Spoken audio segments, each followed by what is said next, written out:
மன்னருக்கு மீன் கொண்டு வந்தான் ஒரு மீனவன். அரிதான இந்த மீனை தாங்கள் வாங்குவதுதான் பொருத்தமாக இருக்கும் என்றான். மன்னரும் மகிழ்ந்து அவனுக்கு 5000 பொற்காசுகள் கொடுத்தார். மகாராணி கொதித்து விட்டார். ஒரு அற்ப மீனுக்கு இவ்வளவு பணமா? அதை திரும்ப வாங்குங்கள் என்றாள். முடிந்த வியாபாரத்தை மாற்றுவது அழகல்ல என்று மன்னர் மறுத்தார். சரி, அவனை கூப்பிட்டு, இந்த மீன் ஆண் மீனா பெண் மீனா என்று கேளுங்கள். ஆண் மீன் என்று அவன் சொன்னால் பெண் மீன் தான் வேண்டும் என்றும், பெண் மீன் என்று சொன்னால் ஆண் மீன் தான் வேண்டும் என்றும் கேளுங்கள். எப்படியும் அவனிடமிருந்து பொற்காசுகளை பிடுங்கி ஆக வேண்டும் என்றாள் மகாராணி.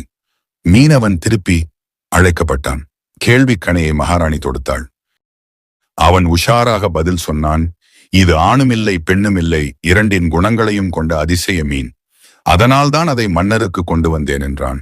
இந்த பதிலால் நெகிழ்ந்த மன்னர் மேலும் 5000 பொற்காசுகளை கொடுத்தார்.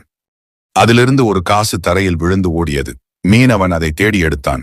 மகாராணி கோபத்தின் உச்சிக்கே போனாள். பேராசைக்காரன், கீழே விழுந்த காசை யாராவது வேலைக்காரர்கள் எடுத்து போகட்டுமே என்று விட்டானா பாருங்கள் என்றாள் மன்னரிடம். இதை காதில் கேட்ட மீனவன் நிதானமாக திரும்பிச் சொன்னான். நான் பேராசையில் அதை எடுக்கவில்லை மகாராணி. அந்த நாணயத்தில் மன்னரின் உருவம் இருக்கிறது. யாராவது தெரியாமல் அதை மிதித்தால் கூட என்னால் தாங்கிக் கொள்ளவே முடியாது என்றான். இதனால் இன்னும் மனம் நெகிழ்ந்த மன்னர் மேலும் 5000 பொற்காசுகளை கொடுத்தார். இப்பொழுது மகாராணி தனது வாயை மூடிக்கொண்டாள். இந்த கதையிலிருந்து உங்களுக்கு என்ன புரிகிறது? பெண்கள் வாயை மூடிக்கொண்டு இருந்தாலே பாதி செலவு குறைந்துவிடும் என்பார்கள். மன்னருக்கு மீன் கொண்டு வந்தான் ஒரு மீனவன்.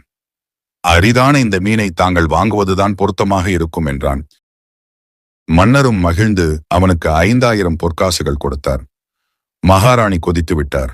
ஒரு அற்ப மீனுக்கு இவ்வளவு பணமா? அதை திரும்ப வாங்குங்கள் என்றாள். முடிந்த வியாபாரத்தை மாற்றுவது அழகல்ல என்று மன்னர் மறுத்தார்.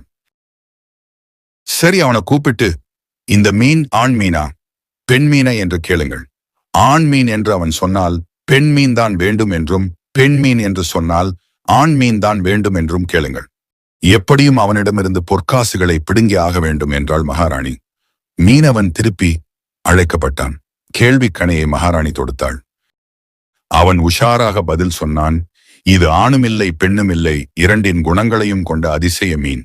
அதனால்தான் அதை மன்னருக்கு கொண்டு வந்தேன் என்றான்.